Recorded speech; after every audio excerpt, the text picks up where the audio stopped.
The wash sale rule?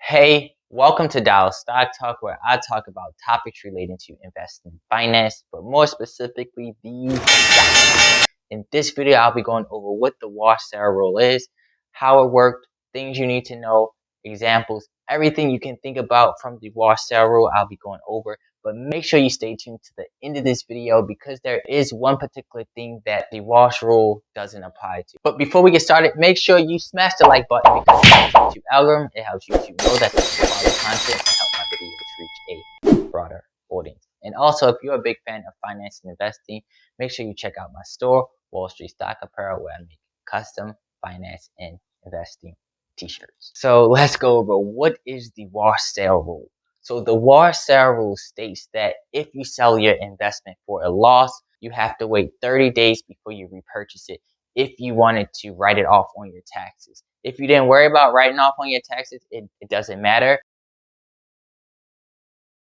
So remember, the wash rule says whenever you sell an investment, you have to wait 30 days before you buy it back if you're trying to write it off on your taxes or get a tax deduction. Now you might think, why would I buy something and then sell it and then buy it right back? In layman's terms, to pay less taxes or get more tax deductions. So that's why someone might end up doing it. So the wash sale rule was put into play so that people won't create artificial losses so that they can have a lot more tax write-offs. Now let's check out what wash sale is from a definition. A wash sale occurs when you sell or trade a security at a loss within 30 days before or after the sale. So actually it's technically a 61-day period. So 30 days before sale, 30 days after, so that wash sale can occur in those 61 days. So like I said, these are things you want to know, write off your losses and get tax deductions towards the end of the year. And there is ways you can kind of get around with it, and I'll definitely talk about that later in this video. So let me give you an example of what would be a violation. Suppose I bought Apple stock day one for $100. We know Apple stock isn't $100, but this is an example. So all you trollers out there, settle down. So suppose we bought Apple day one, $100. Day 10, Apple goes from $100 to $50. So that's a $50 loss. Now suppose I sold that. I sold it for a $50 loss, and then I bought it right back. Now let's say at the end of the year, day 365, Apple goes up to $200. So that means from my initial investment that I paid $100 and it's up to $200, that means I will have a 100% return, assuming I'm selling it to actually get the actual return. So on a technicality level, I bought at $100 and then it went to $200. Now remember, you pay on your profits only. You only pay on the amount of profits you make. So it'd be $100 profit because initially I bought in at $100 and then I sold for $200. So I would pay taxes on the $100. However, if the wash rule doesn't apply, I can end up taking that $50 that happened temporarily and then deducting it from my total gain. So instead of paying taxes on $100, I would be paying taxes on $50. So it's kind of an artificial loss, prevent people from making fake losses or temporary losses that are insignificant. Because if I started at the beginning of the year at 100 and then at the end of the year it was 200, I would be, and I end up selling it, locking the gains and profits, then that'd be $100. I'd pay taxes on that. So in the other scenario, I'm just trying to finesse the system because I'm buying it and I'm selling it right back. So in actuality, on the books it's a loss, but in actuality it's really not.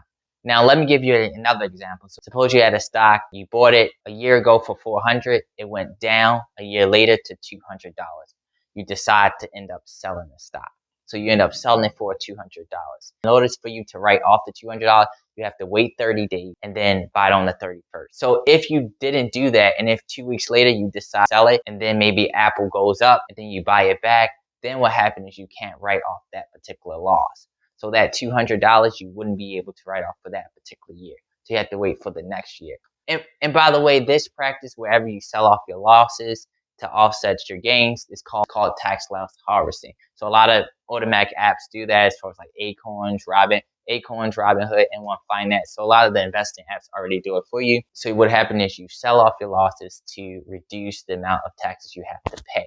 But you have to remember, you have to watch out for the wash sale. Also, you have to remember, let's go back to the rules, buy a security identical. So you also can't buy something identical. So let's just say you had the Vanguard S&P. Like, oh, I'm gonna sell that and buy the Charles Schwab S&P 500. It's too simplest. So if it's similar, or if it's very close to or too close together, then that would be same apply, because they would say equivalent securities or something like that. So there's really a gray area. So make sure you talk to your financial advisor or tax accountant so that they can help you with that. Yeah, and the thing about it is you have to be very careful with this, because a lot can happen in that 30-day period.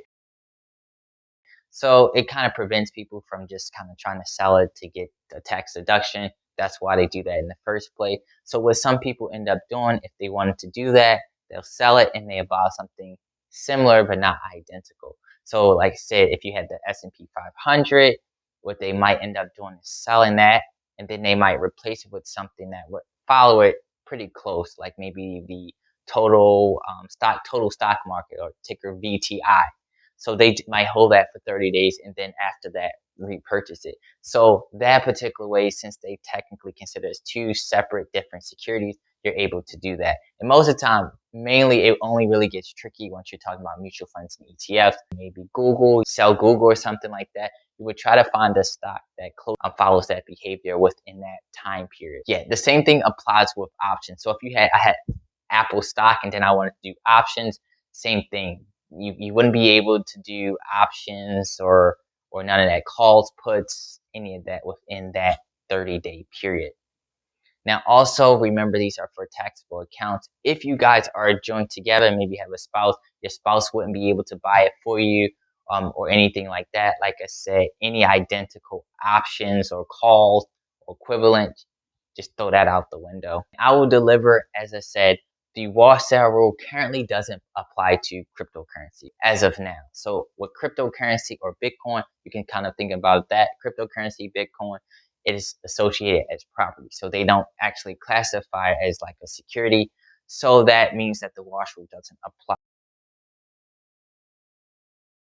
Say you bought Bitcoin, it went down, you sold, then you bought it back. You would be able to write that off on your taxes. And once again, each year, I didn't know if I said this for you, so each year you're able to write off $3,000 loss for your investments. I just want to make sure that, so up to $3,000 a year. So if it's more than that, the 3,000, then if it, let's say it's 10,000, 3,000 for the first year, 3,000 for the second year, you get what I'm saying?